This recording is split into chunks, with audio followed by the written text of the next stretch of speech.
Parmi les considérations qui décideront les conseils à repousser la vie de maintenir l'impératrice à Paris, une des plus graves due d'avoir une grande influence sur les délibérations, c'était le sort de l'empereur. En effet, qui serait-il devenu si les Alliés avaient reconnu les rois de Rome et la régence?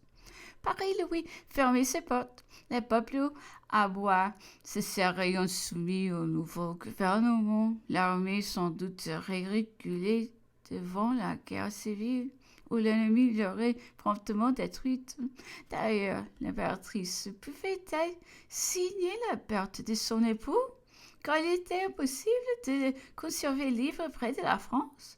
Et sa situation serait devenue tellement étrange qu'il ne serait pas resté dans toute l'Europe un coin de terre où le conquérant du monde peut reposer sa tête en liberté, et sa femme et ses amis auraient été condamnés dans l'intérêt même de la patrie à désirer son éternelle prescription, tandis que l'impératrice s'éloignait de Paris avec tous les ministres.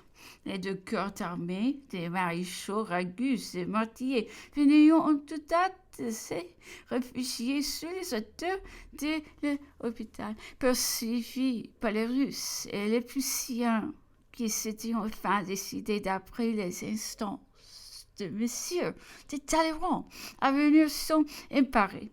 Ces deux corps armés ne s'élevaient pas à plus de 14 000 hommes.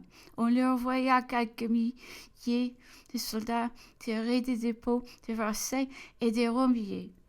Les braves jeunes gens de l'école polytechnique coururont se joindre à eux sur les buts de Chaumont, et quelques bataillons de la garde nationale sortiront aussi des barrières.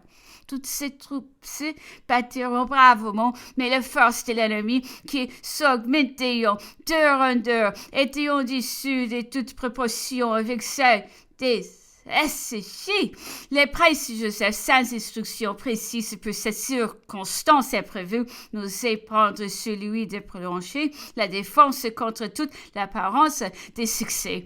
Les peuples, surtout les habitants des faubourgs, ne demandaient pas mieux que de se battre, déjà empalés de paver les rues, de créer les maisons voisines, des barrières, de prendre fin à toutes les précautions contre la cavalerie, de l'incendie. Si l'ennemi en venait à cette extrémité de porter le fer et la flamme dans la vie, le peuple était donc bien disposé, mais il ne restait plus faire les soins du 29 mars, que le maréchal Moncey, commandant de la garde nationale, et les deux préfets du département de la police ont quitté Paris le ministre. L'avion est joint de consacrer tous leurs efforts à maintenir le calme et à pourvoir aux subsistances. Depuis 5 jours, on n'avait pas de nouvelles certaines de l'empereur. Tous les moyens de communication étaient interceptés. Enfin, je vais diriger celui d'intrépides courriers étant les deux derniers jours, des messagers rapides et adroits. Ils étaient porteurs de lettres chiffrées dans lesquelles je les conjurais de revenir à tout prix.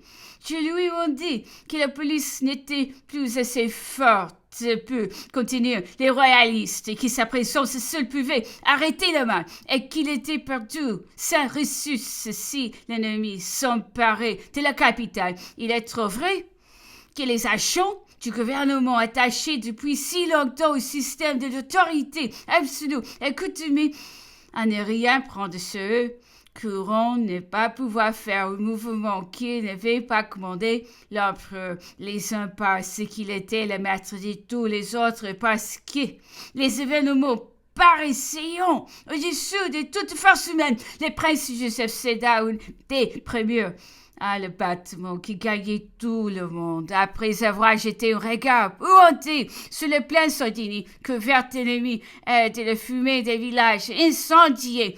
Il se sauva vers Blois. En autorisant les deux maréchaux à signer une capitulation qui peut sauver la capitale.